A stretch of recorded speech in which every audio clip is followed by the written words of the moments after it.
ಶೋಕಿಸಿ ಮಿಂದು ಗಂಗಾ ತೀರದಲ್ಲಿ ಬಳಿಗೂರ್ಧ್ವದೇಹಿ ಕಂದ ವಿಧಿಯಲಿ ಮಾಡಿ ಪರಿಜನರೊಂದಿಗೆ ಶೋಕಿಸಿ ಸ್ನಾನ ಮಾಡಿ ಊರ್ಧ್ವ ದೈಹಿಕ ಕ್ರಿಯೆ ಸಂಬಂಧಪಟ್ಟಂತೆ ತರ್ಪಣ ಕೊಟ್ಟರಂತೆ. ಭೀಷ್ಮರಿಗೆ ತುಂಬಾ ದುಃಖವಾಗಿದೆಯಂತೆ. ಪಾಪ, ಪಾಂಡವರಿಂದಲೇ ಮುಂದೆ ಧರ್ಮ ಸಾಮ್ರಾಜ್ಯ ಸ್ಥಾಪನೆಯಾಗ್ತದೆ ಅನ್ನೋ ಭರವಸೆಯಲ್ಲಿ ಇದ್ರು. ಕೌರವನ ಕಡೆಯನ್ನ ಬಿಡಲಾಗದೇ ಇದ್ರು ಕೂಡ ಪಾಂಡವ ಪಕ್ಷಪಾತಿಗಳ ಗುಂಪಿಗೆ ಸೇರಿದವರು ಅಂತ ಅನ್ನಿಸ್ಕೊಂಡಿದ್ರು. ಬೊಗಸೆಯಲ್ಲಿ ನೀರನ್ನ ತುಂಬಿಕೊಂಡು ಕಣ್ಣೀರಿಡ್ತಾ ನಿಂತಿದ್ದಾರೆ. ಇನ್ನೇನು ತರ್ಪಣವನ್ನು ಕೊಡಬೇಕು ಅನ್ನುವಷ್ಟರಲ್ಲಿ ಸಮಾಧಾನ ಪಡಿಸುವವನಂತೆ ವಿದುರ ಅವರ ಬಳಿಗೆ ಹೋಗಿ, ತಂದೆಯೇ, ತರ್ಪಣ ಕೊಡುವುದು ಹಿಂದಿನಿಂದ ಆಗ್ತಿತ್ತು, ಈಗ ಇವರುಗಳ ಜೊತೆ ಬೇಡ ಅಂತ ಅಂದನಂತೆ. ವಿದುರನ ಮುಖವನ್ನು ನೋಡಿದ್ರು ಭೀಷ್ಮರು. ಸರಿ ಹಾಗಾದರೆ ಅಂದ್ರಂತೆ. ಸ್ನಾನ ಮಾಡಿ ಹೊರಬಂದರು. ಕೌರವಾದಿಗಳೆಲ್ಲ ಸಂದ ವಿಧಿಯಲ್ಲಿ ಎಲ್ಲವನ್ನು ಮುಗಿಸಿ ಸಂದ ವಿಧಿಯಲಿ ಮಾಡಿ ಪರಮಾನಂದ ಮಿಗಳವರಿದ್ದರು. ಇತ್ತಲು ಇಂದು ಕುಲ ಸಂಭವರ ವಿಧಿಯನು ಮತ್ತೆ ಕೇಳೆಲ್ಲ.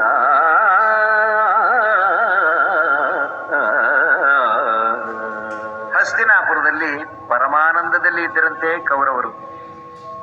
ಜನಮೇಜಯ, ಇತ್ತ ನಮ್ಮ ಹಿಂದೂ ಕುಲ ಸಂಭವರಾದ ಪಾಂಡವರ ಗತಿ ಏನಾಯ್ತು ನೋಡೋಣವೆ. ಇತ್ತ ಪಾಂಡವರು ಸುರಂಗ ಮಾರ್ಗದಿಂದ ತಪ್ಪಿಸಿಕೊಂಡು ಹೊರಬರ್ತಾರೆ. ಅತ್ತ ಹಸ್ತಿನಾಪುರಕ್ಕೆ ಸುದ್ದಿ ಮುಟ್ಟಿ ಧೃತರಾಷ್ಟ್ರ ಅವನ ಮಕ್ಕಳು ಪ್ರೇತ ಕರ್ಮ ಮುಗಿಸಿ ಮೊಸಳೆ ಕಣ್ಣೀರು ಸುರಿಸಿ ತರ್ಪಣ ಕೊಡ್ತಾರೆ. ಜನ ಈ ದುರಂತದ ವಾರ್ತೆ ಕೇಳಿ ಭಯವಿಹ್ವಲರಾಗ್ತಾರೆ. ನಾಗರಿಕರಲ್ಲಿ ಕೆಲವರು ಪಾಂಡವರನ್ನ ದುರ್ಯೋಧನನೇ ಕೊಲ್ಲಿಸಿದ್ದಾನೆ ಎಂದು ಹೇಳಿದರೆ, ಇನ್ನು ಕೆಲವರು ಧೃತರಾಷ್ಟ್ರನಿಗೂ ಇದು ತಿಳಿಯದೇ ಇಲ್ಲ, ಅವನ ಬೆಂಬಲದಿಂದಲೇ ಈ ಕ್ರೂರ ಕಾರ್ಯ ನಡೆದಿದೆ ಅಂತ ಆಡಿಕೊಂಡರು.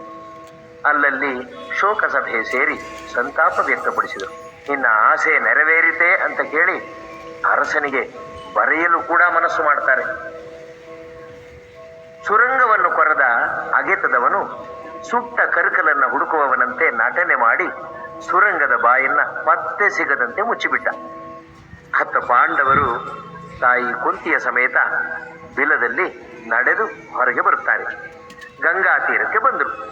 ಅಲ್ಲಿ ನಾವೆಯೊಂದನ್ನು ಸಿದ್ಧವಾಗಿಟ್ಟುಕೊಂಡ ಒಬ್ಬ ನಾವಿಕ ಇದ್ದ.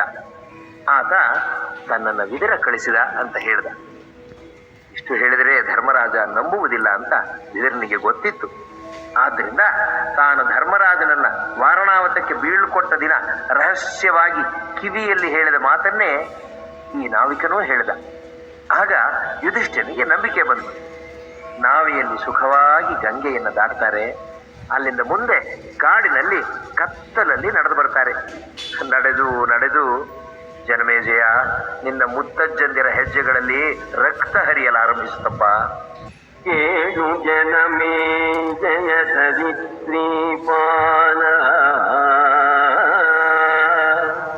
ಯಮನಂದನನ ಪಾರ್ಥನ ಕಾಲೊಡೆದು ಬಸಿವ ಅರುಣ ಜಲದಲ್ಲಿ ಬಟ್ಟೆ ಕೆಸರಾಯಿತು.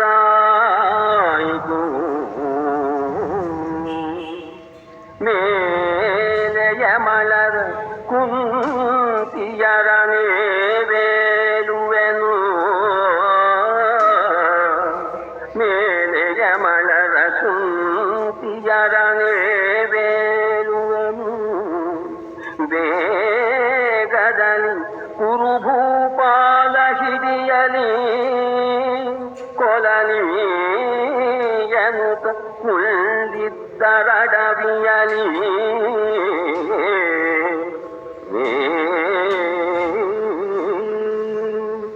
ಧರ್ಮರಾಜ ಪಾರ್ಥರಿಗಿಂತ ಹೆಚ್ಚಾದ ಯಾತನೆ, ನೋವು ನಕಲ ಸಹದೇವರಿಗೆ, ಕುಂತಿಗೆ. ಅಯ್ಯೋ, ಆ ದುರ್ಯೋಧನ ಬೇಗ ಬಂದು ನಮ್ಮನ್ನ ಹಿಡಿದುಕೊಂಡು ಹೋಗಬಾರದೆ ಅಂತ ನೊಂದು ನುಡಿಯುತ್ತಾಳೆ ಕುಂತಿ. ಅಷ್ಟೇ ಅಲ್ಲ, ಅಯ್ಯೋ ನನ್ನನ್ನು ಅಲ್ಲೇ ಅರಿಗಿನ ಮನೆಯಲ್ಲೇ ಸಾಯ ಬಿಡದೆ ಇಲ್ಲಿಗೆ ಎಳೆದದ್ದು ಚಿತ್ರವಧೆ ಮಾಡಿ ಕೊಲ್ಲುತ್ತಿದ್ದಾನಲ್ಲ ಈ ಭೀಮ, ಇವನೇ ನನ್ನನ್ನು ಕೊಲ್ಲುತ್ತಿದ್ದಾನೆ ಅಂತ ಕಣ್ಣೀರು ಸುರಿಸುತ್ತಾಳೆ ಕುಂತಿ. ಉದಿಯ ಮನೆಯನಿ ಸಾಯನೀಯದೆ ಸೆರಗ ಹಿಡಿದು ಎಳೆದಂದು ಕೊಯ್ದನು ಕೊರಳನು ಅಕಟ ಭೀಮನೆ ಹಗೆ ಎಂದಳ ಕುಂತಿ. ಅರಸ ಹಿಡಿಯಲಿ ದಾನವರು ನಿಂದಿರಿಕೆಯಲಿ ನುಂಗಲಿ, ಅರಸ ಹಿಡಿಯಲಿ ದಾನವರು ನಿಂದಿರಿಕೆಯಲಿ ನುಂಗಲಿ, ಕೃತಾರ್ಥರು ಧರೆಯೊಳವೆಂದು ಒದರಿದರು ಮಾತ್ರಿ ಕುಮಾರಗರು.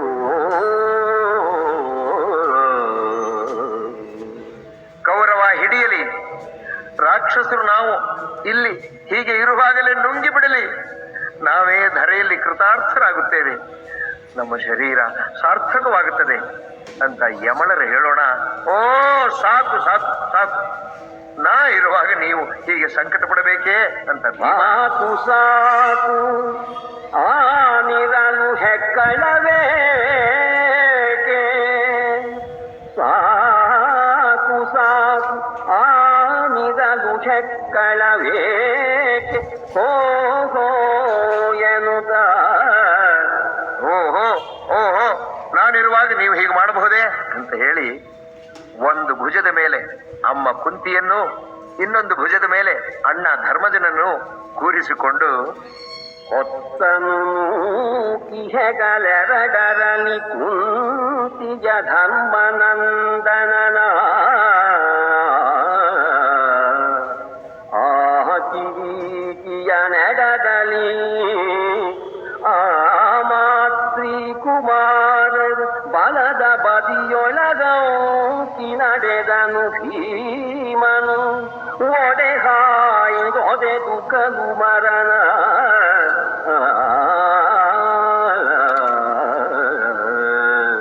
ಎಡ ಕಂಕಳಲ್ಲಿ ಅರ್ಜುನನನ್ನು, ಬಲ ಕಂಕಳಲ್ಲಿ ನಕುಲ ಸಹದೇವರನ್ನು ಎತ್ತಿಕೊಂಡು ದಾಪುಗಾಲು ಹಾಕುತ್ತಾ ನಡೆದೇ ಬಿಟ್ಟ ಭೀಮ. ದಾರಿಯಲ್ಲಿ ಸಿಕ್ಕ ಕಲ್ಲು ಮುಳ್ಳುಗಳನ್ನ ಕಾಲಲ್ಲಿ ಒದೆಯುತ್ತಾ ತಳ್ಳುತ್ತಾ ಸರಿಸುತ್ತಾ ಒಂದು ದೂರ ನಡೆದು ಬಂದ.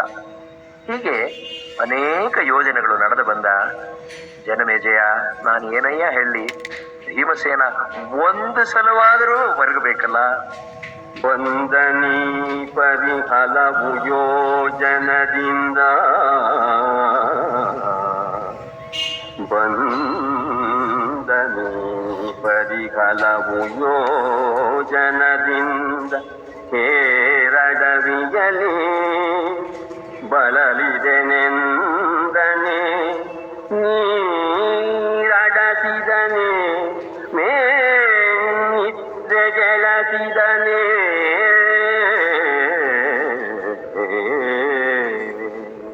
ಬಹುದೂರ ನಡೆದು ಬಂದ ಮೇಲೆ ಸುರಕ್ಷಿತವಾದ ಒಂದು ಜಾಗದಲ್ಲಿ, ಅರಣ್ಯ ಪ್ರದೇಶದಲ್ಲಿ ಎಲ್ಲರನ್ನೂ ಇಳಿಸಿದ. ಕಮಲಪತ್ರದಲ್ಲಿ ನೀರು ತುಂಬಿಕೊಂಡು ಬಂದು ಅಮ್ಮ ಅಣ್ಣ ತಮ್ಮಂದರಿಗೆ ಕೈ ಕಾಲು ಮುಖ ತೊಳೆಯುವುದಕ್ಕೆ ಕುಡಿಯುವುದಕ್ಕೆ ನೀರು ಕೊಡ್ತಾನಂತೆ. ತಂದು ಕಾನನ ಮಧ್ಯದಲ್ಲಿ ತರುವೃಂದರಡಿಯೊಳಗಿರುಗಿ, ತಂದು ಕಾನನ ಮಧ್ಯದಲ್ಲಿ ತರುವೃಂದರಡಿಯೊಳಗಿರುಗಿ, ಬಲಿದರವಿಂದದೆಲೆಯಲಿ ನೀರ ತಂದು ಎರೆದನು ಮಹೀಶರಿಗೆ.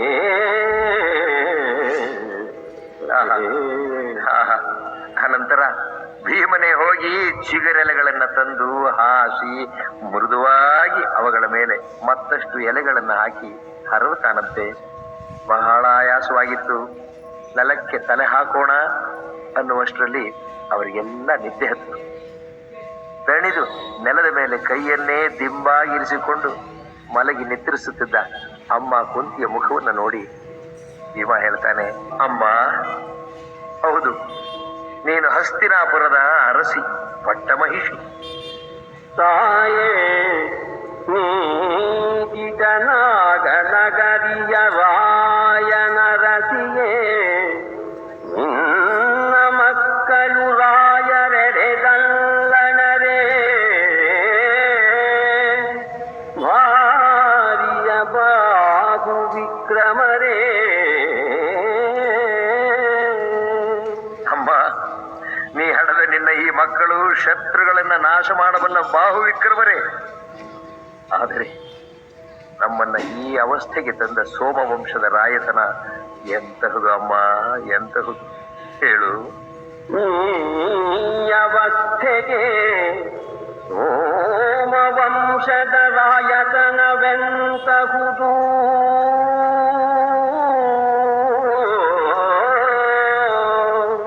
ಈ ಅವಸ್ಥೆಗೆ ಸೋಮವಂಶದ ರಾಯತನವೆಂತಹುದು ಹೇಳಂ ತಾಯೇ, ಹೇಳು ಎನ್ನಾಣೆ ಹೇಳು ಎಂದಳಲಿದನು ಭೀಮ.